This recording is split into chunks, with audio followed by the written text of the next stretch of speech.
नमस्कार दर्शकों। कल चर्चा चल रही थी बुद्ध पे, इसी चर्चा को आगे बढ़ाते हैं। नमस्कार दर्शकों, हमारे कार्यक्रम किस्मत सवारी में आपका स्वागत है और मैं हूं कंचन। हमारे साथ स्टूडियो में मौजूद है भारत के सुप्रसिद्ध ज्योतिषाचार्य आनंद जी। आनंद जी, आपका बहुत बहुत स्वागत है, आप हमारे यहाँ पधारे। नमस्कार कंचन जी, नमस्कार दर्शकों जी। दर्शकों, आज हम ठीक आपके लिए 11:30 बजे जो हमारा टाइम है, हमने अपने कार्यक्रम का टाइम चेंज कर दिया है। अब हम रोज इसी समय आपके लिए फिर इसी समय मौजूद होंगे, ठीक 11:30 बजे। जी आनंद जी, हमारी जो चर्चा चल रही थी कल बुद्ध को लेकर, तो हम उसी चर्चा को आगे बढ़ाएंगे। जैसा कि हमने कल बात करी थी कि बुद्ध ग्रह क्या होता है, वैसे हम बात करेंगे कि बुद्ध की विशेषताएं क्या क्या होती है। जी दर्शकों, बुद्ध की चर्चा करने से पहले जैसे कि हम आपको बताते हैं कि ये सिर्फ कार्यक्रम आपके लिए, ये कार्यक्रम सिर्फ आपके समस्याओं के समाधान के लिए। आपका घर बैठे समस्याएं हमारे टीवी चैनल के माध्यम से आप अपने फोन करिए और फोन पे हमारे जो स्क्रीन पे नंबर आ रहा है उसके माध्यम से आप अपने घर बैठे समस्या का समाधान पा सकते हैं। आपकी जो भी समस्या है आप बस हम इस नंबर पे कॉल कर सकते हैं जो हमारी टीवी स्क्रीन पे फ्लैश हो रहा है, और बस अपनी समस्याएं बताएं आनंद जी को और आनंद जी आपकी समस्या का समाधान करेंगे। हमारा जो कार्यक्रम है वो सिर्फ आपके लिए है। मित्रों, कलयुग है ये। कलयुग में आपको कितने भगवान ने संसाधन दिए हैं कि आप घर बैठे समस्याओं का समाधान पा सकते हैं, घर बैठे उसका निराकरण हो सकता है बिना किसी शुल्क के। आपका घर बैठे आज आपको नई नई जानकारियां मिल रही, ज्योतिष से संबंधी आपको ज्ञान प्राप्त हो रहा है, उसके आधार पर आप अपनी समस्याओं का आदान प्रदान कर सकते हैं। अब हम अपने कल के एपिसोड को पुनः आगे बढ़ाते हैं। कल चर्चा चल रही थी बुद्ध की।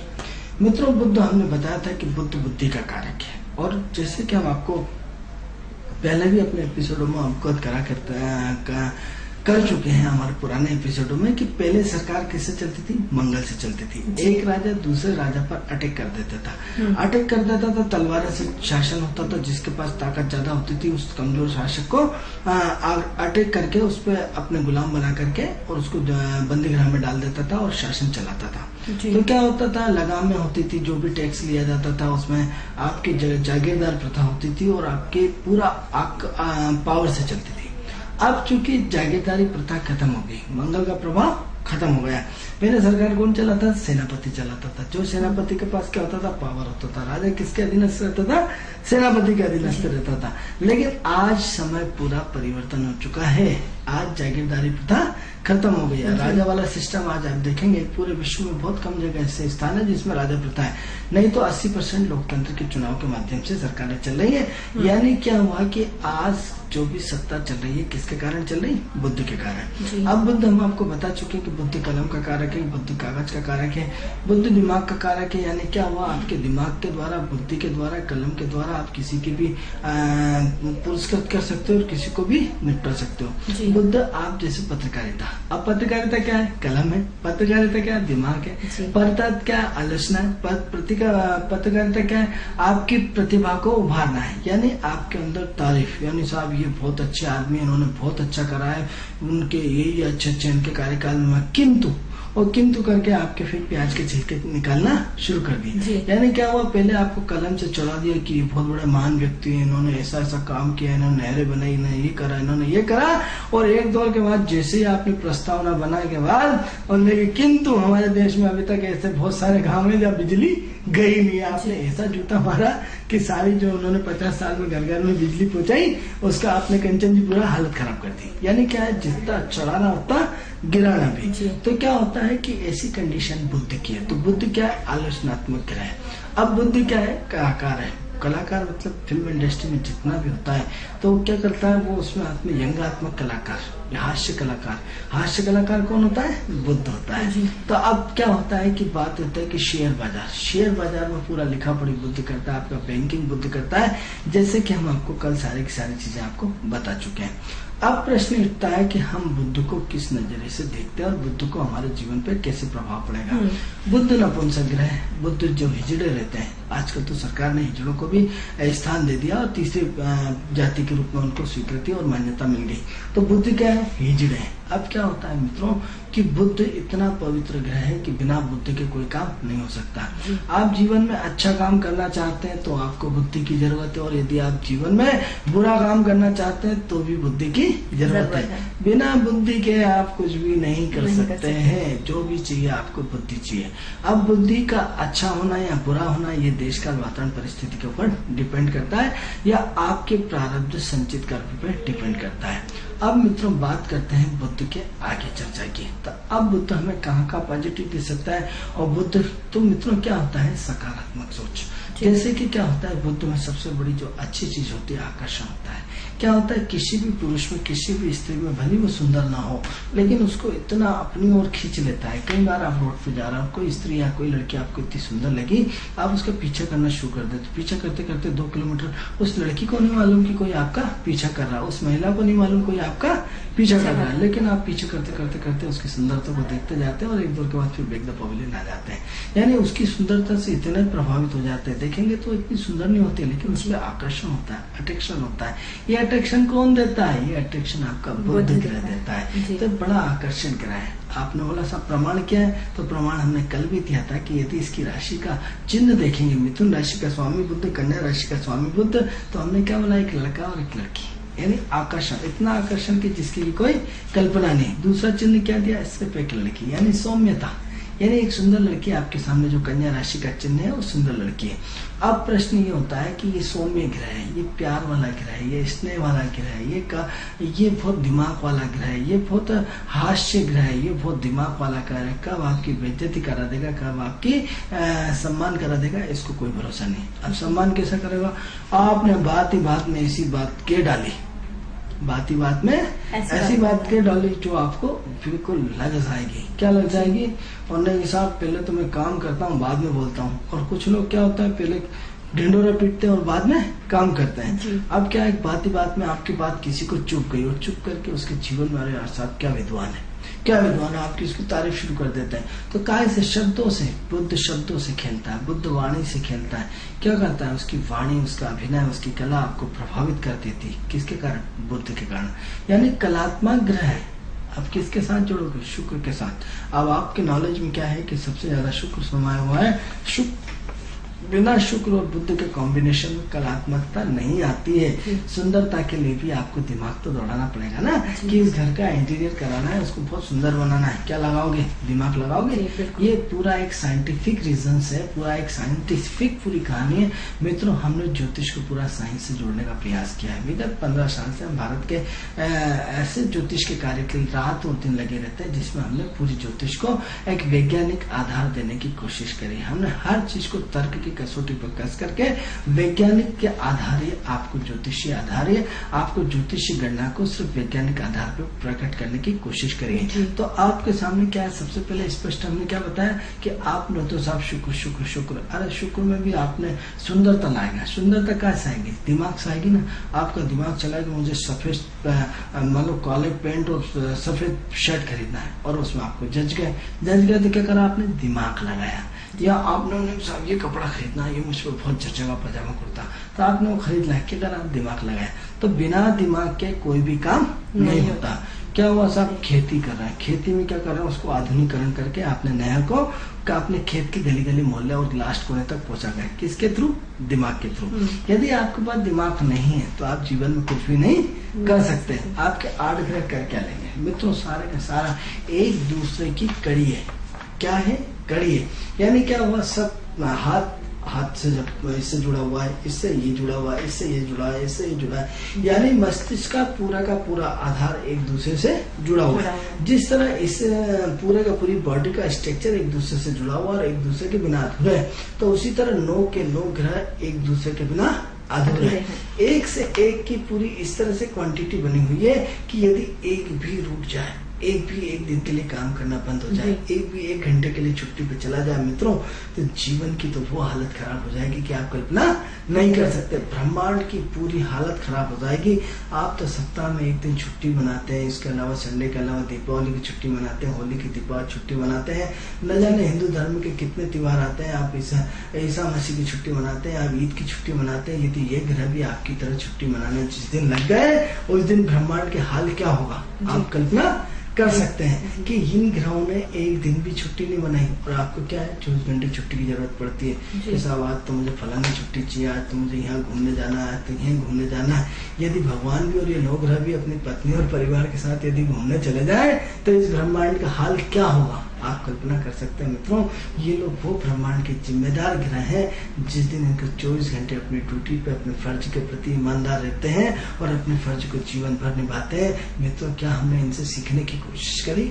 क्या हम ग्रहों से कभी सीखने की कोशिश करते हैं कि इनसे कैसे सीखा जाए? ये 9 ग्रह कैसे एक आदर्श के रूप में आपको प्रस्तुत किए जाते हैं कि हमें जीवन में कैसा चलना चाहिए, जीवन में कैसे उठना चाहिए, जीवन में कैसे काम करना चाहिए, जीवन में प्रगति की राह कैसे चुनना चाहिए, जीवन को एक आदर्श कैसे बनाया जाना चाहिए। अरे आपको तो 24 घंटे कोई ना कोई बहाना चाहिए, साहब अभी पानी पी के आता हूँ, पेशाब करके आता हूँ, अभी आराम करके आता हूँ, ये आता हूँ।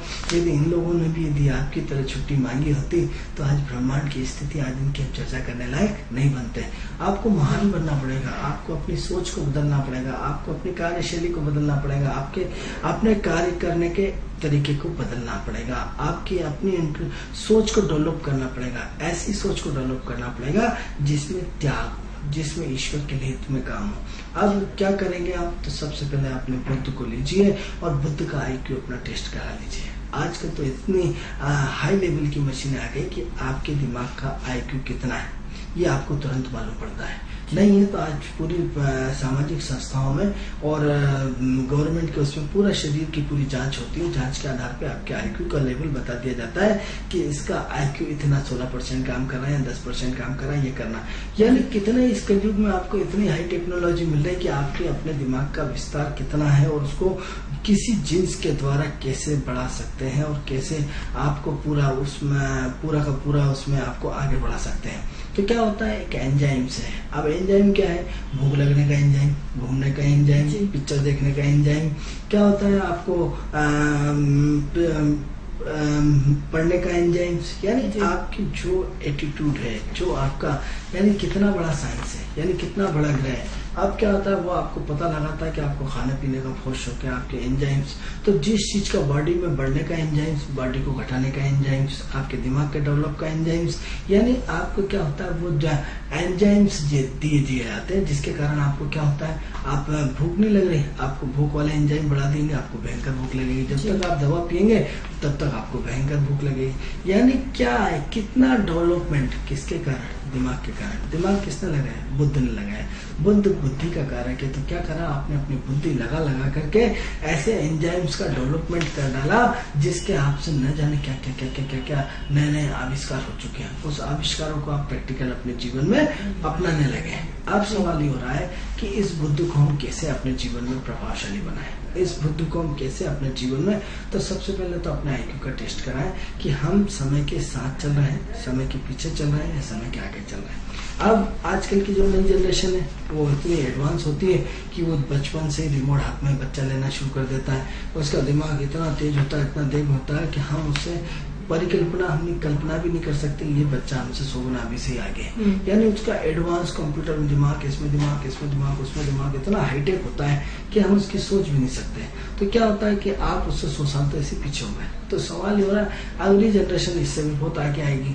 तो सबसे पहले तो अपना IQ का टेस्ट कराएं कि आपके IQ का लेवल क्या है। आप 10 वर्ष पीछे चल रहे हैं, आप 20 वर्ष पीछे चल रहे हैं, आप 50 वर्ष पीछे चल रहे हैं या फिर आप 10 साल एडवांस चल रहे हैं। क्योंकि जो सोच आज से 10 साल बाद आने वाली है, जो लोग क्रांतिकारी होते हैं, जो लोग समाज के सृजनकारी होते हैं, वो सबसे पहले कल्पना करते हैं कि साहब पूरे देश में नहर होना चाहिए।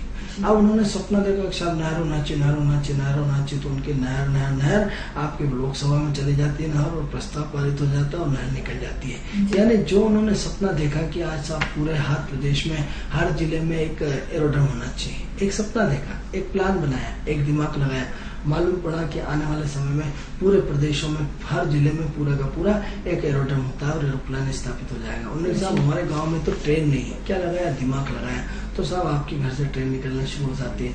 यानी क्या करते हैं, दिमाग लगाया। आपके आईक्यू और आईक्यू का लेवल क्या है कि आप कितने लेवल पे हैं, उस लेवल का आईक्यू क्या चल रहा है, उस लेवल को कहाँ तक ले जाना है। अब सवाल ये आ रहा है कि उसको खींचोगे कैसे, उसको बढ़ाओगे कैसे। मित्रों, ये बहुत कलयुग का समय है, सतयुग का नहीं है। सतयुग में ये सारी चीजें आपको बिल्कुल नहीं मिली थी। आज कलयुग में आपको हर चीज आपको घर बैठे मिल रही है। आईक्यू को बढ़ाने के लिए क्या करेंगे, आप 5 मिनट का ध्यान करेंगे, 5 मिनट का प्राणायाम करेंगे, 5 मिनट का ओंकार करेंगे। जैसे ही 5 मिनट का ध्यान करते हैं तो ध्यान से आपके आईक्यू लेवल का धीरे धीरे विस्तार होना शुरू हो जाता है। आपके जिन्स जो होते हैं, जो जिन्स अनुवंशिक जिन्स होते हैं, वो जो सुसुप्त अवस्था में पड़ते हैं, वो सुसुप्त अवस्था में पड़ करके उनका जागरण होना शुरू हो जाता है। अब जागरण होना, कमजोर आदमी मतलब उसकी सांस की गति बहुत तेज होती है, और यदि एक ताकतवर आदमी उससे 1 किलोमीटर भी दौड़ता रहेगा लेकिन हाफेगा नहीं। लेकिन आज की जनरेशन में देखा जाए तो हर व्यक्ति यदि जरा सा तेज गति से चलने लगता है तो हाफने लगता है। यानी बुद्धि क्या है, सांस है। सांस की बीमारी किससे होती है, बुद्धि से होती है। अस्थमा किससे होता है, बुद्धि से होता है। एलर्जी प्रॉब्लम किससे होती है, बुद्धि से होती है। तो क्या होता है कि सबसे पहले आप अपना आईक्यू का लेवल बनाएं। आईक्यू का लेवल जब तक नहीं बढ़ाएंगे आपकी जिंदगी में उन्नति नहीं हो सकती। तो इसके लिए क्या करें, इसके लिए सबसे पहले आप ध्यान करें, सबसे पहले प्राणायाम करें, सबसे पहले ओंकार करें। जरा सा आपका 5 मिनट का ध्यान, 5 मिनट का ओंकार, 5 मिनट का प्राणायाम आपकी आईक्यू के लेवल का विस्तार करता हुआ चला जाता है। क्या चाहते हो आप, उन्नति करना चाहते हो, प्रगति करना चाहते हो, ग्रहों से तालमेल बिठाना चाहते हो, ज्योतिष के माध्यम से अपनी जिंदगी को बदलना चाहते हो, तो सबसे पहले प्राणायाम, ध्यान, ओंकार, ये 5-5 मिनट की 3 चीजें मित्रों आप सिर्फ 40 दिन करके देखिए। 40 दिन में आपके चेहरे की रंगत का रंग बदल जाएगा। 40 दिन में आपका आईक्यू का लेवल बंद हो जाएगा, चेंज हो जाएगा। 40 दिन में आप ये देखेंगे कि आपके सोचने समझने की शक्ति बहुत तेजी स्पीडली काम करना शुरू हो जाएगी। 40 दिन में आप सोचेंगे हम इतना बोल कैसे लेते हैं। आपके बोलने के तीसरा नेत्र, जिसे भगवान शिव का नेत्र होता है, वो खुलना शुरू हो जाएगा। 40 दिन के अंदर यदि आप ध्यान, प्राणायाम, ओंकार करते हैं तो आपकी वो नए नए आइडियाज आएंगे जो आप सोच भी नहीं सकते। हर व्यक्ति आपकी तारीफ करना शुरू हो जाएगा। 40 दिन तक यदि आप ध्यान, प्राणायाम, ओंकार एक शुरू करते हैं तो आपके अंदर, आपके चेहरे पर हिप्नोटिज्म होना शुरू हो जाएगा, एक आकर्षण शुरू हो जाएगा, एक खिंचाव शुरू हो जाएगा। लोग आपकी बात मानना शुरू करेंगे, लोग आपकी प्रभावशालीता को सलाम करेंगे, लोग आपके गुलाम होते हुए चले जाएंगे। क्या था, एक जरा सा 5 मिनट का ध्यान, प्राणायाम, ओंकार आपकी लाइफ और लाइफ के हिस्से को बदल जाता है। किसके माध्यम से, बुद्धि के माध्यम से। क्यों बुद्धि के माध्यम से, क्योंकि साइंस ये कहता है कि मनुष्य अपने आईक्यू का मात्र 5 से 8% दिमाग का प्रयोग करता है। आइंस्टीन जैसा आदमी टोटल 12% या 8% था, यानी अपने व्यक्ति अपने दिमाग का उपयोग ही नहीं कर पा रहा है। तो आप ये बताओ कि आप यदि 10% आइंस्टीन का दिमाग का उपयोग करते हो तो आप अपनी सुषुप्त अवस्थाओं, सुषुप्त दिमाग की 90% स्थिति को तो आप खोल ही नहीं पा रहे हैं। जो सोई अवस्था में पड़ी हुई है, जो बिल्कुल सुषुप्त अवस्था में पड़ी हुई है, तो आप क्या करें, अपने चक्रों को जागृत करें। किसके माध्यम से, ध्यान के माध्यम से, प्राणायाम के माध्यम से, ओंकार के माध्यम से। तो कंचन जी, यदि हर व्यक्ति ध्यान, प्राणायाम, ओंकार करता है तो आप क्या करेंगे, आज सबसे ज्यादा हॉस्पिटल खुले हैं, आज सबसे ज्यादा हॉस्पिटल में मरीजों की संख्या बढ़ी है। आज हर व्यक्ति देखो कहीं ना कहीं किसी न किसी बीमारी से। मैं 2 मिनट में चर्चा को रोकना चाहूंगी। जी दर्शकों, मैं आपको एक बार फिर से बता दूं कि हमारा ये कार्यक्रम सिर्फ आपके लिए है, आपकी समस्याओं के समाधान के लिए। तो बस आप इस नंबर पे कॉल करें, हमें जो नंबर हमारी टीवी स्क्रीन पे फ्लैश हो रहा है, बस कॉल करें और डायरेक्ट आनंद से जानिए अपनी समस्या का समाधान। जी तो आप अपने आईक्यू का लेवल चेंज कर सकते हैं, आपकी सोच को डेवलपमेंट कर सकते हैं। क्या चाहते हैं, स्वस्थ समाज, स्वस्थ देश, स्वस्थ भारत। तो सबसे पहले स्वस्थता चाहिए। अब स्वस्थता काय की चाहिए, विचारों की चाहिए। स्वस्थता काय की चाहिए, आईक्यू का लेवल चाहिए। स्वस्थता क्या चाहिए, आपकी कॉन्फिडेंस के लेवल चाहिए। अब सवाल है कि जब ध्यान, प्राणायाम, ओंकार आप करते हैं तो आपके आईक्यू का लेवल बढ़ेगा, आपके चक्रों का जागरण होगा, आपकी बुद्धि का विकास होगा, आपकी ओरा चेंज होगी, आपके अंदर हिप्नोटिज्म बढ़ेगा, आपकी हिप्नोटिज्म के साथ आपके अंदर बुद्धि का प्रभाव बढ़ेगा। जब बुद्धि का प्रभाव बढ़ेगा तो आपकी बात हम क्यों माने हम आपकी बात, क्योंकि आपको आईक्यू हमारे आईक्यू से ज्यादा है, इसलिए हम माने। मोदी का आईक्यू हमारे आईक्यू से ज्यादा था तो हमने उसकी बात मान ली, उसकी सरकार बना दी। तो आपकी मोदी जी की बात यदि हम मानते हैं तो उनके आईक्यू का लेवल बढ़ा, ध्यान प्राणायाम माध्यम से। तो आप भी अपने आप को सशक्त और समर्थ यदि बनाना चाहते हैं तो सबसे पहले आपको अपना IQ चेंज करना पड़ेगा, IQ का लेवल बढ़ाना पड़ता है। जो भी माँ बाप अपने बच्चों को डेवलप करना चाहते हैं, उनका विकास करना चाहते हैं, उनकी उन्नति करना चाहते हैं, अपनी बीमारी से छुटकारा पाना चाहते हैं, तो सबसे पहले उन्हें ध्यान प्राणायाम ओंकार करना चाहिए, सुबह शाम और दोपहर। यदि 3 टाइम नहीं कर सकते तो सुबह और रात को तो करना ही चाहिए। एक बार आप हमारी बात मान के देखिए, ध्यान प्राणायाम ओंकार करिए, तो देखिए जीवन का नक्शा बदलता हुआ चला जाएगा। यदि आपका बच्चा नहीं पढ़ रहा है, अब पढ़ नहीं रहा है, तो किसके कारण? बुद्धि के कारण। अब बुद्धि क्या है? दिमाग है। दिमाग होगा तो उसकी पढ़ने में सामर्थ्य इच्छा अच्छी रहेगी। अब बुद्धि ही यदि डिस्टर्ब है तो उसका मन भी डिस्टर्ब रहेगा, वो उतना पढ़ नहीं पाएगा। तो ऐसी कंडीशन में क्या करना है, आपको सबसे पहले अपने आप को आध्यात्म से जोड़ना है। क्योंकि क्या होता है, अंततः मनुष्य को ज्ञान को अध्यात्म से जोड़ना ही पड़ेगा।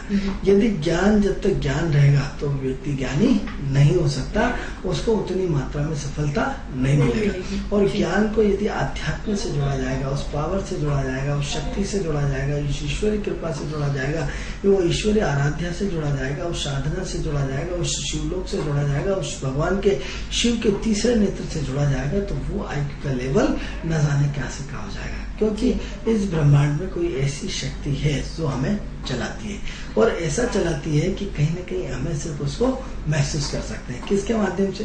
आपने कभी हवा को देखा है? नहीं देखा, लेकिन क्या है? महसूस किया है।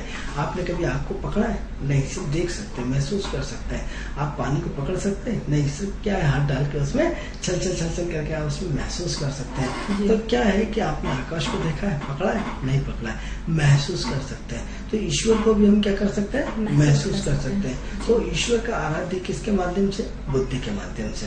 अब व्यक्ति की बुद्धि है तो जीवन है, बुद्धि नहीं है तो जीवन नहीं है। अब सवाल ये हो रहा है कि जो सब लोग उदाहरण देते हैं कि गिलास खाली है, अब क्या हुआ? आधा गिलास खाली और आधा भरा है। आपका IQ का दिमाग तो है बुद्धि के कारण, जो आधे गिलास को भी गिलास और फूल से न जाने कहाँ अरबपति बना देता है, और आधा गिलास को खाली करके आदमी को नंगा कर देता है, यानी बिल्कुल कंगाल कर देता है। तो क्या ऐसी कंडीशन में जो कुछ हो रहा है किसके कारण हो रहा है?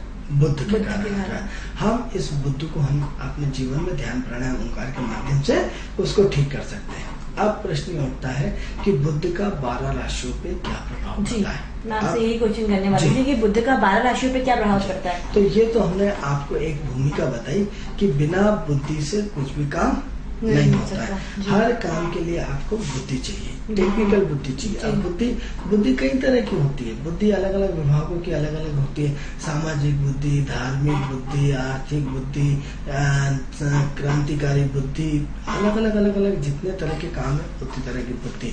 अब जैसे ग्रहों का तालमेल जिस तरीके से आपस में बैठता हुआ चला जाएगा, वैसी बुद्धि काम करना शुरू कर देगी। अब बात करते हैं हम मेष राशि में बुद्ध का प्रभाव। अब मेष राशि कौन सी राशि है? अग्नि तत्व की राशि है। बुद्धि क्या है?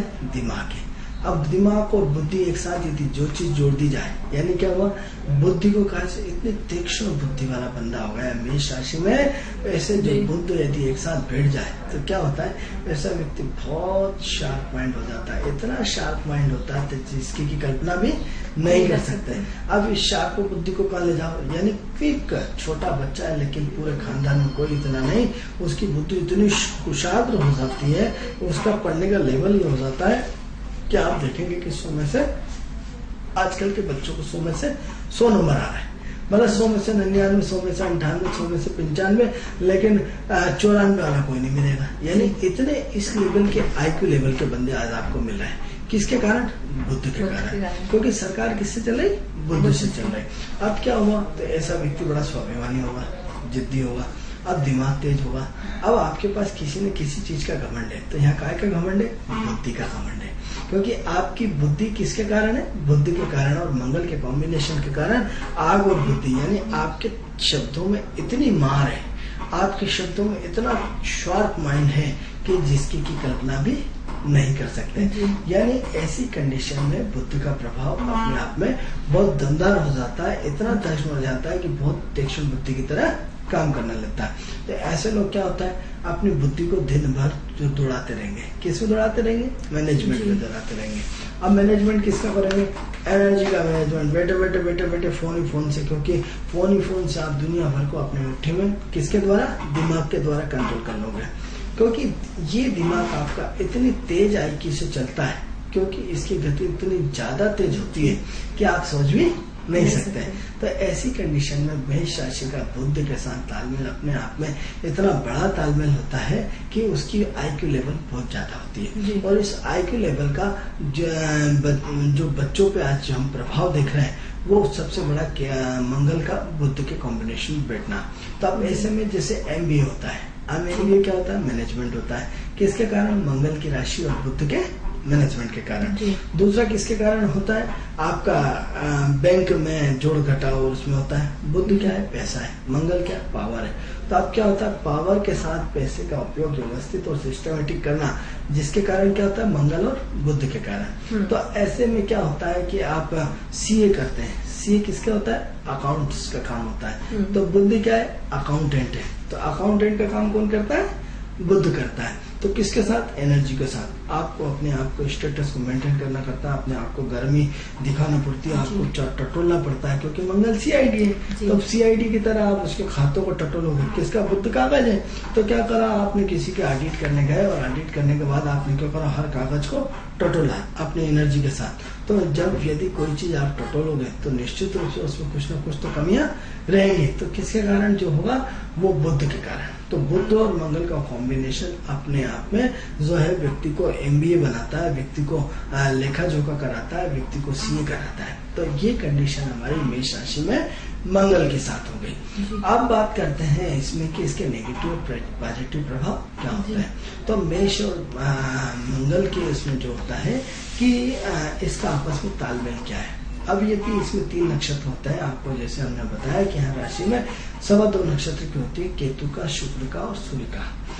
यदि केतु के नक्षत्र में तो बड़े तीक्ष्ण बुद्धि होगी, आदमी तुरंत काम कर लेगा, तुरंत उसकी गलतियों को पकड़ेगा, तुरंत उसमें अपने काम में बहुत कम समय में उसको बड़ी सफलता मिलेगी, बहुत कम समय में अपने काम का मैनेजमेंट का तरीका समझ लेता है। अब क्या होता है? एक व्यक्ति को आप घंटों समझाते रहो और उसको बड़ी मुश्किल से समझ में आती है। 10 लड़कों को देखने के बाद बड़ी मुश्किल से उस लक्ष्य तक पहुंचता है। और उसी की तुलना में यदि दूसरों को आप समझाओ तो तुरंत उसको एक बार समझा दो और उसको सारी की सारी कहानी तुरंत समझ में आ जाती है। तो ऐसी कंडीशन में क्या होता है?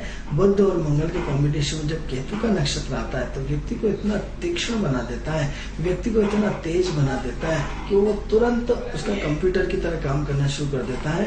और कंप्यूटर की तरह काम करने के बाद उसमें इतना सारा पावर आ जाता है कि जिसकी क्या आप सोच नहीं सकते। वो बिल्कुल फटाफट इतनी तेज गति से ऑडिट करेगा कि जो ऑडिट 1 महीने का होगा वो 1 हफ्ते में पूरा कंप्लीट कर देगा। अब इसी ऑडिट को यदि हम शुक्र के साथ बात करें तो शुक्र के साथ बात करने में क्या होगा? शुक्र मैनेजमेंट करता है। यानी क्या हुआ कि इतना बेहतर